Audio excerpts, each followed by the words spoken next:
Hello and welcome to the Giving Voice to Depression podcast. I'm Terry, the creator and co-host of this podcast. I've lived with depression most of my life, and I know how easy it can be to feel all alone in the experience. I'm not alone, and you aren't either. And I'm Dr. Anita Sands, a licensed clinical psychologist with a number of my own diagnoses, all of which bring a certain amount of anxiety and depression along with them. There is great power in shared experiences. We share our own as we engage in intimate and candid conversations with our weekly guests, exploring different perspectives on and experiences with depression. We keep it real because depression is real.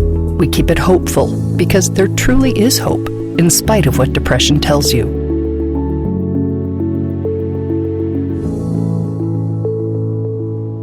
Hi, this is Anita Sands. While Terry and I work to secure grants, partnerships, and other funding that would allow us to return to full production, we hope that you'll enjoy this episode from our archives. This episode is from our earlier years when I co-hosted with my sister Bridget. Hi, Terry. Hi, Bridget. Today we're going to talk to a really wonderful woman named Liz, and we're going to hear her story and kind of how her experience of depression morphed from one type into another type, and how that learning has allowed her to help so many other people. Well, that's a great way to put it. That's absolutely true. And it's important that we acknowledge that spectrum that people, like with any other illness, can experience it, what we could put in quotes as mildly, and it can be managed. It doesn't feel mild when you're in it, but can be managed with medications and with therapy and whatnot. And then there are people at the other end who just never seem to come out of it and who seem unresponsive to pretty much every treatment.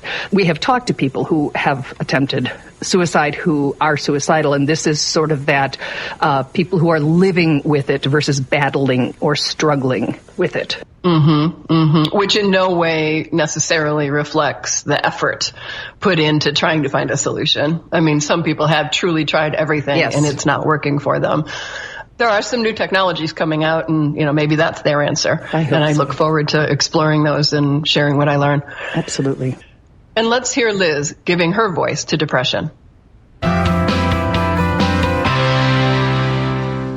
58-year-old Liz describes the depressions she's experienced as two distinctly different beasts. There are times when I've had episodes of depression that have been caused by deaths in the family and so on, and those always had sort of a life expectancy. They had a beginning and an end. Liz describes those as grief and PTSD-fueled depressions that eventually she could get out of. These were very traumatic things, and those depressions were feeling this pain of the loss. I mean, it's a physical thing as much as anything. And then as time went on, that depression started to lift. And it was gradual. It wasn't like one day, snap, I'm feeling so much better. You know what? Now that I know what the hell it is, I'm okay with it. Yeah, I really am. But she was not okay with the other variety. I had the pull yourself up by your bootstraps depression, and I also had the chemical imbalance, which I could do. I could pull myself up forever, and I'd never get above water. If these wires weren't going to reconnect, I couldn't make them reconnect unless something was able to do that. The something that worked for Liz was a combination of months of talk therapy, which she very willingly pursued, and meds, which took a while to get right, as is often the case. We don't have to suffer in silence. I've always been the person, I want to get better, and I'm willing to do all the hard work, whatever that involves. And I would not be where I am today if I had not done that hard work. It wasn't just going on antidepressants. I mean, I had to do talk therapy, but I could sit in talk therapy for 20 years. And if that depression never got touched. And as clear and vocal a mental health advocate as Liz is, she understands that clarity is usually unavailable in the moment. I didn't know. It took somebody else to see this. And somebody else identified it for me and said, I think you have depression. And at that point I was like, I think you're right. This feels different. That person recognized Liz's depression because she battles it herself, though she would never acknowledge that publicly. Fortunately, Liz does, and in the pay-it-forward way she lives, she recently noticed changes in one of her friends and stepped in. And I said to her, I think you may have some issues with depression. That friend, who is in the medical profession, was very resistant to the idea of taking meds. But knowing how they help her, Liz persisted. So it took a while with her, and the last time I saw her, she was at risk of losing her family. I finally said to her, I said, I hope you can get to the point where you can understand that this is not a failure on your part. If you can trust me, because I've been through this, you will feel better. Find a doctor you really trust who will walk you through the journey, and know that it's going to be hit and miss for a while. I just saw her yesterday, and she's been on the antidepressants, and it levels the playing field. She's not any different. She's just more of herself without having to carry an extensive amount of baggage is probably a good way to look at it. Beyond therapy and antidepressants, Liz has experimented with and fine-tuned a list of self-care tools when depression's darkness descends. It includes Pakistani music, meditation, acupuncture, and the clear need to get outside. Nature is my healing place. It absolutely is.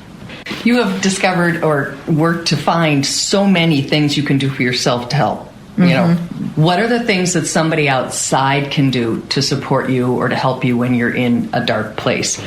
For me, I think it would be being present and checking in. And this is just fantasy. Have someone come say, let me just come and clean your house. Something like that. That's something I would do for somebody. And that's something if somebody offered to do that for me. But when you say check in, do you really just mean a call? If I asked how you are and you said, not great. And I said, you know what, I got a DVD. Do you want to watch a movie? Yes.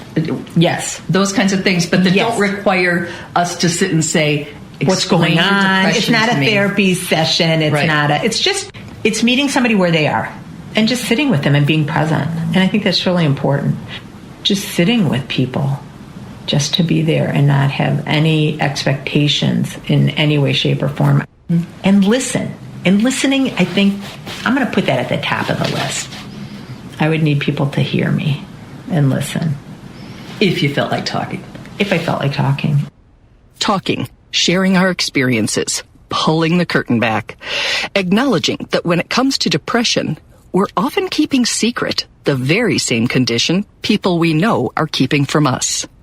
And that's my story, and that's how I am. The more we talk about it, we take it out of the dark. It's dark enough. We can bring it out into the light. And I think probably one of the biggest gifts is that people who will hear this will understand that they are not alone and that there is help out there, and it's hard and it's dark, but it's not like that forever, at least not my experience of that. It's not a failure on your part, and you're not alone. That's intensely helpful messages. Yes. And, the idea I hear over and over, and have experienced personally, that idea that other people sort of don't reach out, don't sit with us, don't listen to us, that being unmet is part of the pain of it. But I do think there's another aspect to it where we can begin to hone this skill to do that for ourselves. What if we just sat with ourselves and listened to the horse shit that our brains are spewing at us, and we listened to it, and we did just sit down and not be consumed by it, or I should say not be consumed more by it, but just sit and listen to those voices myself. And then one of the great women who is on Facebook with us, Bia, she said she tells the voices to shut up and sit down.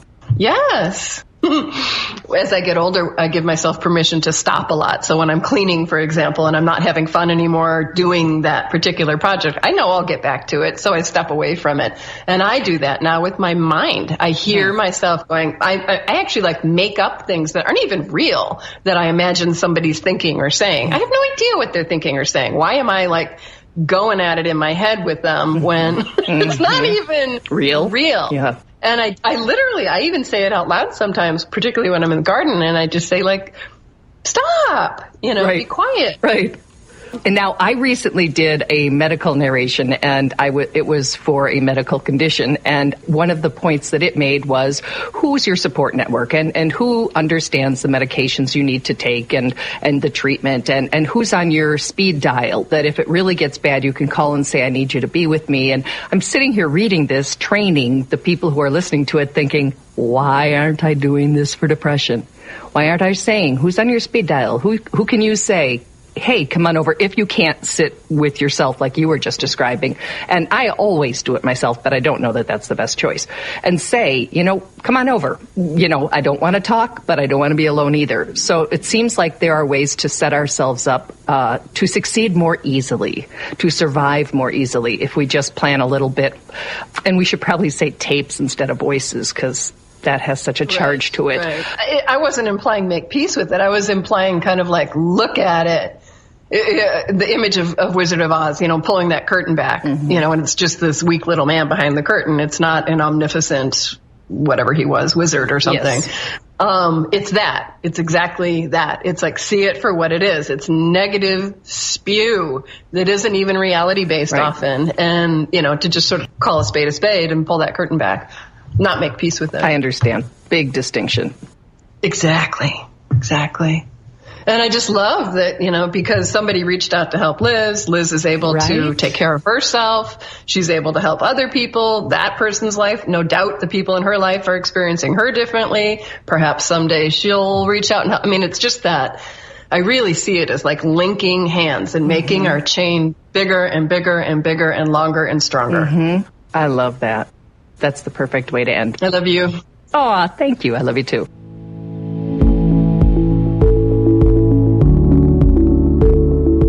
We truly hope that our podcast brings a little more understanding, helps you better articulate and reflect on your own experience with depression, or better understand how to support someone else who is struggling.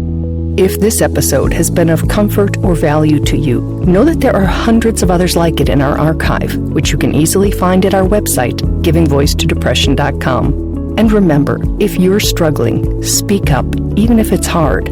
If someone else is struggling, take the time to listen.